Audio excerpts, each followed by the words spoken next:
कितने अच्छे से हमेशा कांग्रेस का मंच संभालते हैं। हम आज जिस जगह खड़े हैं, मैं अपने बड़े भाई हरीश शासन जी को श्रद्धांजलि देती हूँ और यही परमपिता से अरदास है कि वो और उनका भाई जहाँ भी है वहीं से हमें अपना आशीर्वाद देते रहें।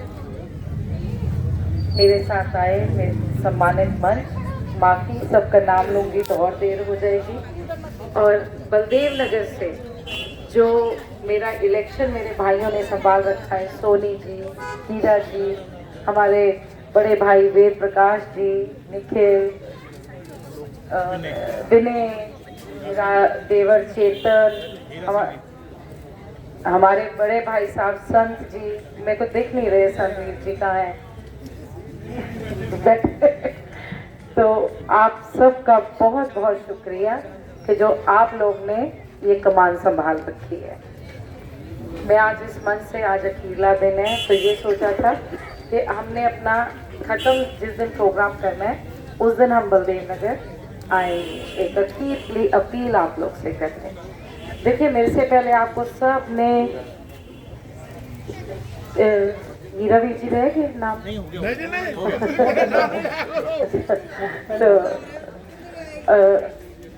हम लोग, आप में से पहले आपको सब ने बताया और मैं तो ये कहूँगी, ये बताने की क्या बात है, आप लोगों ने तो 10 साल भुगता है, तो हर दिल जानता है, हर दिल को पता है।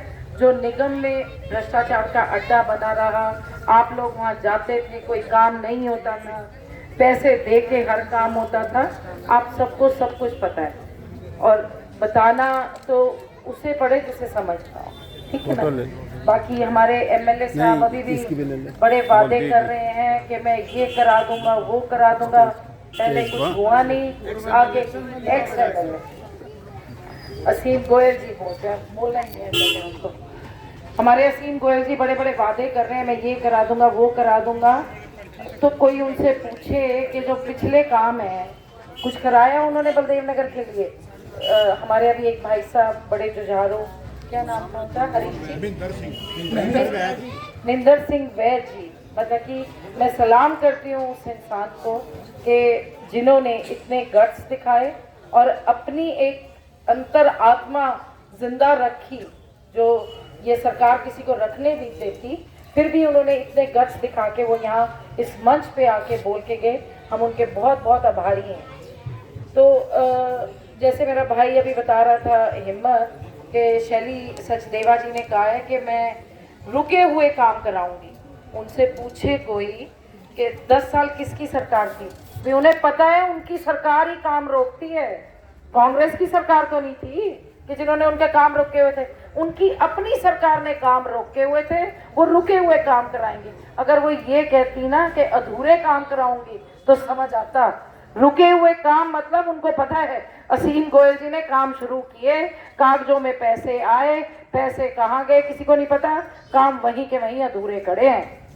तो वो बेचारी अब क्या उनसे वो करें, जितनी जिसने जो बोल दिया वो तो वो बोल रही हैं। मैं तो यहाँ तक कहती हूँ कि अगर शैली सचदेवा जी को मेरे सामने खड़ा कर दो ना, हमारी कॉन्स्टिट्यूएंसी में कितने गांव आते हैं वो नाम नहीं उनको पता होंगे। हमारे अगर कोई उनसे ये पूछ ले ना कि शिवपुरी कॉलोनी कहाँ है, वो नहीं बता पाएंगी कहाँ है।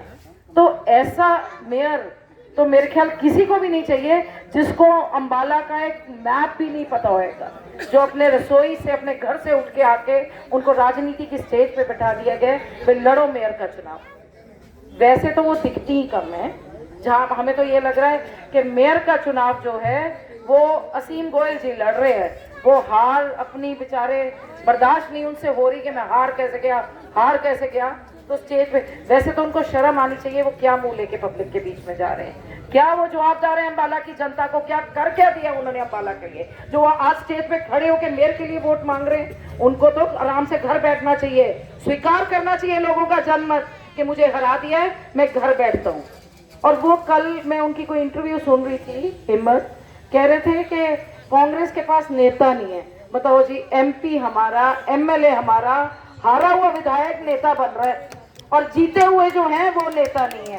असीम जी, आप करो ना, बीजेपी की फिक्र करो, क्यों आप कांग्रेस के पीछे पड़े हुए हो?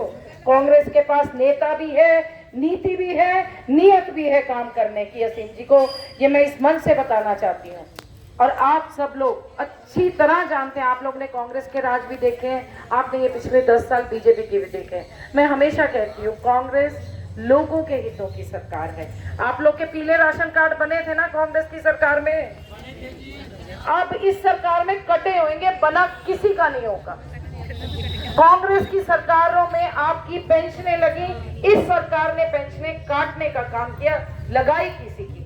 तो आपको ऐसी सरकार चाहिए जो आपका दिन ब दिन आपके बाजू काट रही है, आपके हक खत्म कर रही है, और सिर्फ आपको इस लाइनों में, जैसे मेरा भाई मिथुन बता रहा था कि हमारे बुजुर्ग तो लाइनों के लिए रह गए हैं, लाइनों में खड़े रहो और अपने चप्पलें घिसते रहो, गोटे घिसते रहो, काम फिर भी कुछ नहीं होने।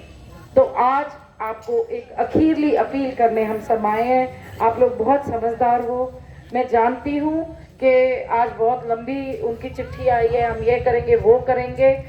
8 महीने की सरकार ऐसी है, 8 या 9 महीने की मुश्किल से ये सरकार है। और ये जो वादे कर रहे हैं ना, इनको खुद को भी हफ्ते बाद पूछा जाए तो इनको अपने ही वादे नहीं याद होंगे भी हमने कितने क्या वादे किए हैं, है ना। मैं कोई वादा नहीं आप लोग से कर रही, क्योंकि मुझे इतना पता है कि वादे तो हमेशा टूटते हैं। मैं हमेशा ये कहती हूँ, मेरे लिए 8 महीने में ये प्राथमिकता रहेगी कि मैं शहर की सफाई करूं। सिर्फ मैं ये कहूंगी कि मैं ये कोशिश करूंगी कि आप लोग को एक साफ अंबाला मिल सके, एक रहने के लायक अंबाला मिल सके, और जहां आपके बच्चों को बीमारियां ना मिले और आप लोग को चलने के लिए साफ सुथरी सड़कें मिल सके।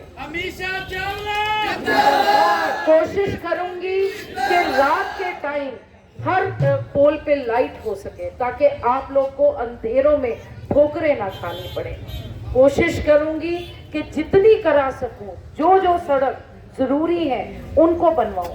मैं नहीं कहती मैं सारे अंबाला की सड़कें 8 महीने में बनवा दूंगी, मैं जो कर सकती हूँ वो आपसे कह रही हूँ। उसमें भी कह रही हूँ कि कोशिश करूंगी आपको अपनी बेटी, अपनी बहन, अपनी बहू की कोशिशें रोज दिखेंगी, रोज आपको मैं इन्हीं सड़कों पे दिखूंगी। मैं आपकी लड़ाइयां लड़ती आपको नजर आऊंगी।